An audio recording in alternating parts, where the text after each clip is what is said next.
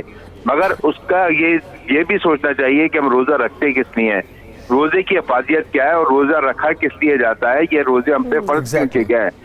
تو یہ سسٹم کو, اس کا یہ سوچنے کا مقصد یہ ہے کہ ہمیں پیاس کا احساس ہو روزہ رکھیں, ہمیں بھوک کا احساس ہو. ان غربت کی لکیر کے نیچے جو زندگی گزار رہے ہیں ان کے لیے وہ سوچ سکیں ہم پیاس, اگر پیاس لگ رہی ہے تو پیاس لگی ہے تو ہمیں یہ پتہ ہونا چاہیے کہ سر کے لوگوں کو پانی نہیں مل رہا, اور پورے اور کہیں پہ بھی جو پنجاب میں. کوکب صاحب بالکل صحیح کہہ رہے ہیں آپ بالکل صحیح کہہ رہے ہیں, لیکن جہاں تک میکانزم کی بات ہے, دیکھیں ہماری جو عوام ہے وہ بھی کچھ مجبوریاں آڑے آ جاتی ہیں.